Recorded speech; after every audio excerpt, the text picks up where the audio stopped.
Hello and welcome to my Know by Year rules video for 2023. This is where I'm going to be sharing exactly the setup, framework, guidelines I've given myself for the coming year, so I know exactly how I'm planning to execute, what things I will not be purchasing, the categories I've given myself there, and how I've broken it down and really personalized it to make it relevant to me. And I think that's the best thing about a Know by is how personalized one can make their rules. So we'll be talking about that. Also the things I will be buying, how I'm planning to participate in those purchasing, and what are those specific categories. The few allowances I've given myself because I find this to be a fun element to add into the year and to allow a little bit of purchasing, because I think it's not just about being able to say no, but it's also about being able to say yes in the right way to purchasing certain items. I also want to share with you how I'm planning to track, what I'm going to track, because I find this to be such an important part of a Know by Year and really the thing that keeps me motivated and accountable. And it's so awesome to be able to compile all the data at the end and really see the results, and also compare that to previous Know by Years that I've done. And another element which is going to be new for this year particularly is all around a project called Will and Create, which is where I really want to show up, participate, and do the things I really want to do. I've been doing Know bys for a few years now, and although I've gotten some really good results, I've learned a lot. I feel as though I thought that just because I stopped shopping, I would automatically have all this motivation to do these artistic projects or go for walks or do these things I really want to do. But actually I've learned that even though I've reduced my shopping and I've minimized that down in many ways in my life, there's still this other element of how do I motivate myself? How do I show up and participate in creating these things? So I'm going to talk about how I want to do that in the coming year and how I'm going to track that and talk about it and share it with you as well. So hopefully it can keep me motivated, and hopefully if you're interested, it will also motivate you to do the things you really want to do with your time and not just consume things by purchasing, but also just content online. I feel like that's where so much of my time goes, and so I really want to make efforts to consume less and really try and live my life. So let's get into it. Let's talk about the rules.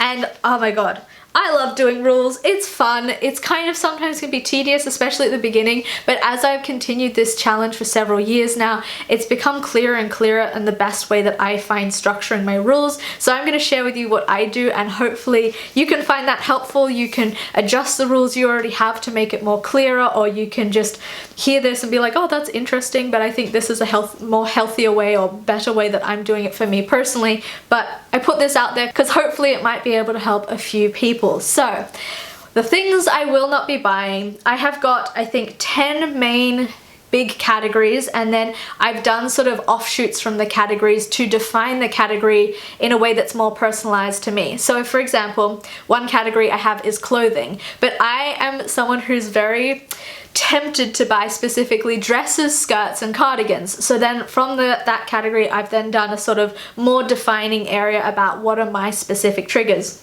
We then have stationery, where I've put notebooks and pens, new hobbies things, which is games and books for me, decor / trinkets, which are plants and candles. I have home goods, where I've got furniture, appliances, and bedding, accessories, where I have hats, jewelry, and shoes. I have technology, where I've put apps, upgrades, and also devices. We have makeup, where there's palettes, lipsticks or like lip products, and nail polish. And then I have two other categories that I haven't defined further because I feel like they're clear enough as they are, and they are bags / pouches, because I have a real addiction to buying little pouches. Like everything I have in life has a pouch. This is my makeup pouch, and I mean this is just a pencil case, but it's also a pouch and brings me joy.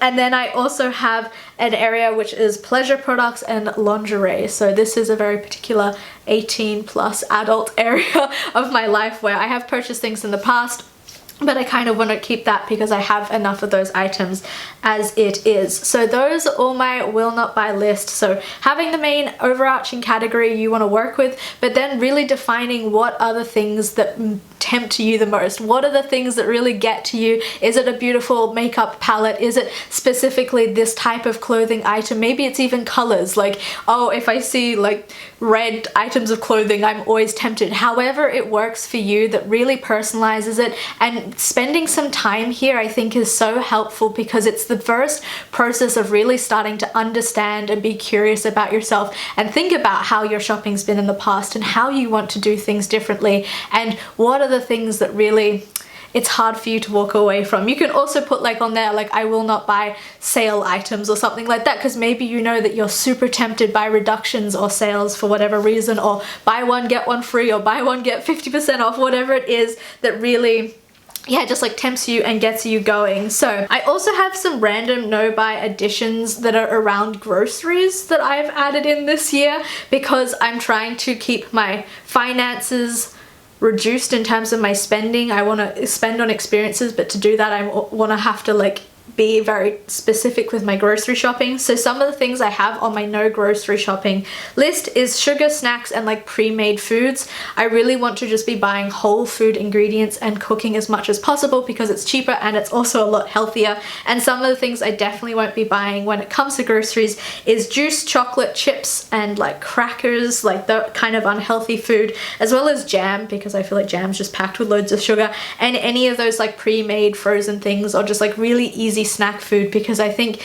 it's easy and then I don't really eat as well, and it's also kind of, I find like crackers and all those things that have been processed are often for me a lot more expensive than if I'm just buying vegetables. I find that the vegetables last me a lot longer, so that's kind of a goal that I have. The next area is all the things that I will buy. I think it is so important to look at what are your essentials, what are the things that you do want to continue to purchase during your year, your month, your 6 months, your 3-year challenge, however long you set it up. So for me, I have my will buy list. First, I have bills, and my bills specifically at the moment include health insurance, rent, my phone, and also my school fees.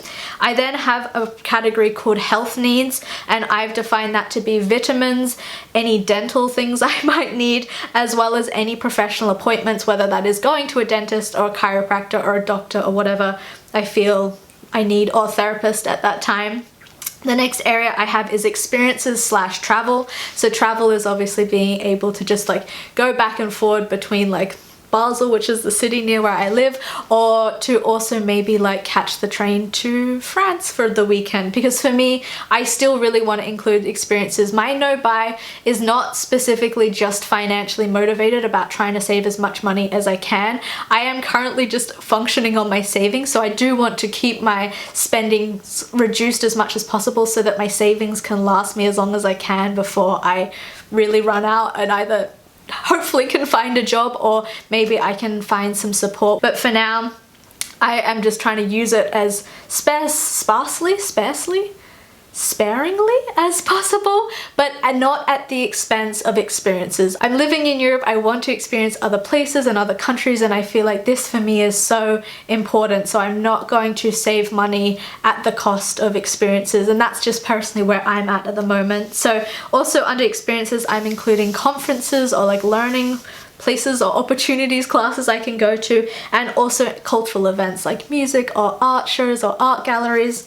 The next area is necessary replacements. For me, that's kind of to do with anything that falls apart completely in my closet, not that that's likely to happen this year, and if I do feel like it's really a necessity to replace that. And then also replacing specifically any toiletries I already have, and yeah, feel as though that they're a key component in my like normal everyday hygiene maintenance.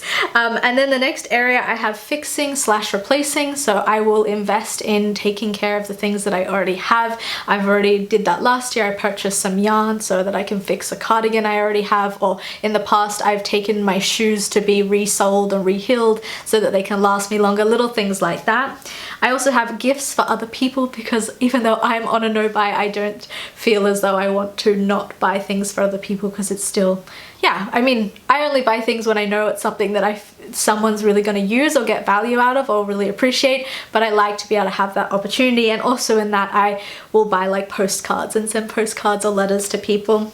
And then the last but not least is school needs. I haven't really defined this one so well because I don't know what the school needs are. Obviously sometimes it's a notebook or something like this, but I'm going to be starting a new study program in September, and that's going to be a program where a lot of the study is going to be actually movement based, and so I might need to buy some like different comfortable clothes to move in or something like this, but I'm not sure yet. So I've just written school needs and I'm gonna see what comes at the right time, but be very thoughtful and mindful with the things I do purchase.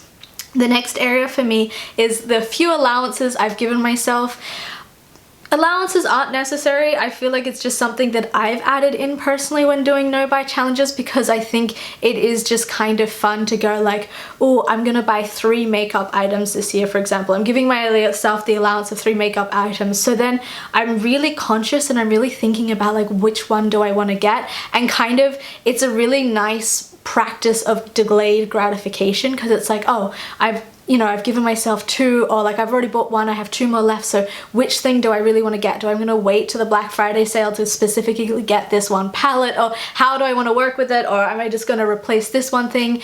And so it's kind of a really good exercise for self-reflection, and I find it just sort of a little bit of fun as well when you're like restricting all these categories and you're saying, no, I'm not going to buy there, which is good and it's helpful, and I think it's something that I'm choosing to do in a positive way. It's not a restriction that I find that is of a not negative context, but I feel like I guess the word restriction has a negative context. I don't know. Anyway, but it's just kind of a fun thing for me. So my allowances this year I've given myself, which is 3 makeup items, and then I've done 4 special like decor items. Last year I got this, here, I actually have it sitting right next to my bed, this like beautiful statue that I found when I was in France, and I just find it so lovely. I love that it's in my space. It makes my space feel really homely, and I kind of want to collect a few little nice things to have in my space. I've never wanted that before. I always thought like I don't understand decor or trinkets, but at the moment I found a few things last year and I thought, yeah, I still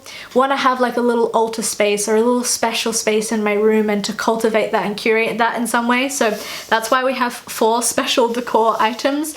I also decided to give myself the allowance of 2 essential oils, because I've really loved burning essential oils in my room, and I just want to have like 2 more flavors. I already have 3. Maybe one of them will just be replacing one I already have, and then maybe finding a new smell essential oil. Is it a flavor? Essence? Essential? What do you call it? You have an essential oil. Is it a flavor or is it a smell? Or yeah, anyway. The next thing is shoes. I've decided, as per usual each year, I kind of give myself allowance of 1 pair of shoes, basically because I'm convinced my shoes are gonna fall apart, and I'm just kind of waiting for that to happen, and then it doesn't seem to happen. But I'm always trying to find, yeah, some good shoes. I have 1 pair of shoes that I wear all the time, every single day, and then I have some fancier shoes, but I feel like I want to find 1 other pair of like normal everyday wear shoes, because I literally just wear these 1 pair of boots all the time. Since I purchased them 2 years ago, I've worn them every single day, except for maybe in the summer where I've worn a pair of sandals, and so I'm always kind of hoping to find the next pair of shoes that I can accept and bring in as my everyday uses. So those are all my allowances. Now, some of the things that I really hold as like quotes or mottos or things to keep me motivated during this year is focus on progress rather than setbacks. I have a whole video where I talk about success and failure and reshaping that with your no buy year. I think it's just so important that we focus on the positive steps we're making forward and not getting shameful, getting into shame cycles or feeling really guilty or beating ourselves up about the mistakes we make, rather seeing that as such good opportunities to get curious and really learn how we operate, why we were triggered, and to just learn to be kind and compassionate. You know, I always think about like doing a no buy or something like this, like the ideal parent. You want a parent to be there and kind of hold the boundaries and keep you safe and keep you in line in some way, but to also love you and be compassionate and be proud of you when you succeed and those kind of things. And I feel like doing a no buy is kind of me like cultivating my inner parent in some way, my inner like ideal parent. So anyway, that's one thing I also have. I also found this wonderful thing that I really want to work with. I think I don't know, I heard it in some TikTok video or something random I saw online, which is like motivation follows action, and this idea of you need to act first and then the motivation will come with it. Like for me, I'm always waiting to be motivated to act, and that's just not gotten me very far in life so far. And so I think really trying to find the will to act, to just do something, to just pull myself up by my bootstraps and really move into something. And then once I'm doing it, once I engage, then the motivation to continue will really be there to support me. And then the main thing is to just be curious and excited about yourself, getting to know yourself, getting to know your shopping behavior, what makes you want to buy things. I think it's such a good opportunity for self-learning and self-development and self-understanding. I think one of the most important things we can do in our lifetime is know ourselves and get to know ourselves and understand ourselves. So those are some of the things I want to work with. Now, on to tracking. I'm sorry this video is getting quite long, but it's going to be a comprehensive video where you see all the things. So the next area is the tracking element. So over the last 3 years, I've been consistently tracking these specific categories that I want to continue to track, and then I've added in some other elements in relationship to my Will and Create project. So items I use up, all the products I use up, sometimes that's a pen, but often, all the time, mostly, it's just all the toiletry items I go through. I'm going to be keeping a track of all the toiletries I purchase and how many that is, but I want to keep that in a separate category than just like including it in my groceries bill, for example. Vitamins, I will also calculate the cost separately, but I'm not counting the amount of vitamins I buy as kind of a part of my no buy, like going against that total number at the end of the items I purchase. It's the same with toiletries. It's just going to be a category unto itself. And the vitamins, I'm more just calculating the cost of it just out of interest on the side. And then I also have cleaning products or like laundry detergent, which I'm just going to be keeping in my groceries category. So I don't know, that's just a random thing I thought for myself. Hand-me-down items, anything I receive from anyone who is getting rid of something and I'm like, yeah, I'll take that, thank you so much. Or they just like give it to me as a hand-me-down, as well as all the gifts I receive from people, and then obviously all the purchases I've made. I find that I like to track all the areas where stuff comes into my life, just because it gives me a sense of how because like I think everything's relative and everything affects everything. So if I'm getting a lot of hand-me-downs that year but I'm not purchasing so many things, it's like, yeah, but you've got such an inflow of new stuff that maybe that's what's been distracting you. And that's kind of what I've seen over the years of doing my results. It's the same with like gifts. If you're receiving so many gifts from people, then you're obviously like engaged with getting new fancy shiny things in your life, even if you're not purchasing it yourself. So that's something that I like to track. Now the next area is the Will and Create project. The idea with this is to look at some of the hobbies and things I really want to do and spend more time doing, and then sort of find a way of tracking that process. And each month for my no buy, I want to, when I do a monthly update, I want to set an intention or a goal for the next month of something I want to achieve. So some of the things I really want to spend my time doing is painting / drawing, walking, writing, reading, and also doing this like foot drawing thing where you draw but with your foot, because apparently it's very helpful to kind of like bring your awareness into your feet, and it's part of this movement practice I want to start training in September.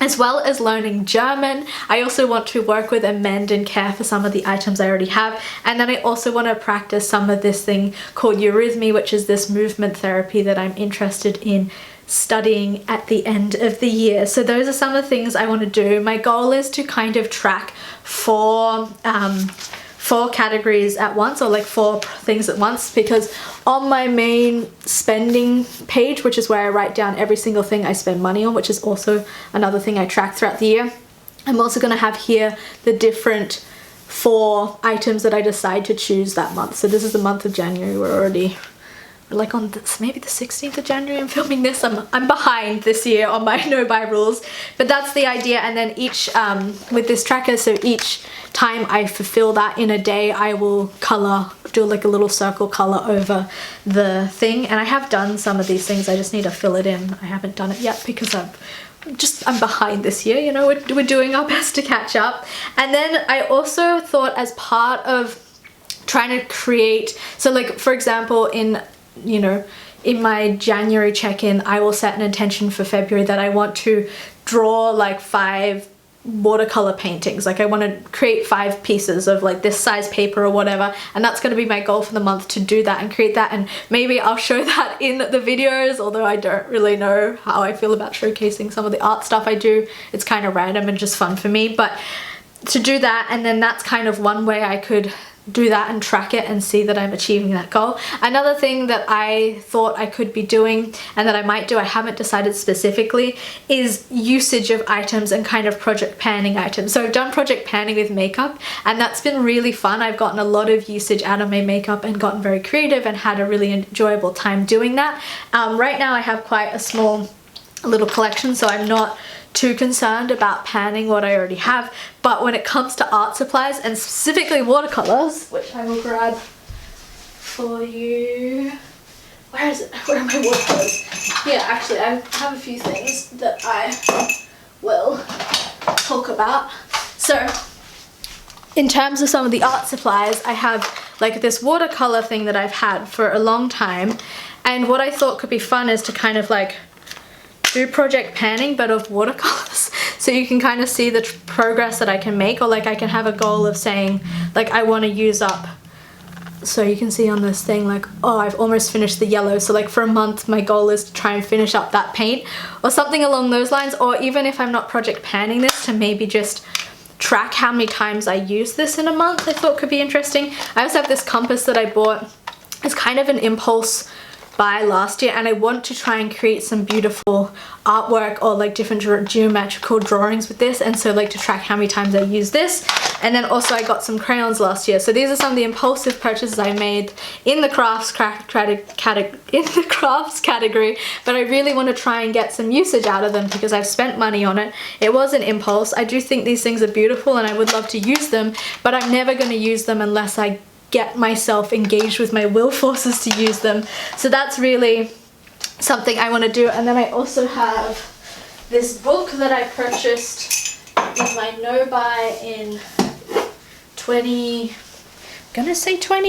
maybe, yeah, 21, which is The Artist's Way by Julia Cameron, and I really want to work with this and do some of the writing exercises in here. So that's also something that I would do, is like, okay, I'm gonna work with chapter 1 or 2 or 3, or try and like achieve what is set up in here, because it's kind of like a workbook, and do that and like make that a goal for the month. So those are some of the things that I have, some of the things I'm doing. I also was thinking like, I'm not so much concerned about my closet and how many times I wear things. I'm not so fashion focused. I don't find that I'm a very fashionable person, but I just wear like what's comfortable, and I've fallen in love with turtlenecks. But to also track maybe how many times, you know, I wear this red turtleneck, to see if I'm really getting the cost per use. Actually, this was inspired by someone who commented on one of my videos, and she was sharing, or they were sharing, how many times they track their closet items and how many times they use it, and to really be motivated to wear and use their clothes, because then they can make it really worth their while, that they've gotten the cost per use. So it's like, yeah, if the thing costs like $20 and you wear it 20 times and each time it's cost you $1, but if you wear it 40 times then it's cost you 50 cents. So that's kind of a really interesting, motivating way that I thought was cool, and I just wanted to share that because I appreciated them sharing it with me, and I thought that was interesting for maybe other people who are focused on their closet and curating their closet and fashion focused. So anyway, those are all my rules. That is my plan for the year. I'm really excited to be doing this and to really try and change my focus. I think I've spent a lot of time speaking about stuff and things, and that will still be a part of it because I think it's important for me in my own process and my own dialogue. And also I really love the sort of element of just kind of sharing everything so people can see where I'm not perfect and what messy mistakes I'm making along the way. So yeah, I would love to know if you're doing a no buy or low buy, you're going to join me for this coming year. You're already doing it because we're already in January and I'm super behind, and maybe some of the things you've heard can, you know, be implemented now. It could be interesting for you. You might feel inspired in some way, and that's the thing about a no buy. It can be changed and curated whenever you want. There's no, you are in charge, you get to make it work for you, and I think that's the best thing about it. So anyway, thank you so much for watching, and I will see you next time. Bye!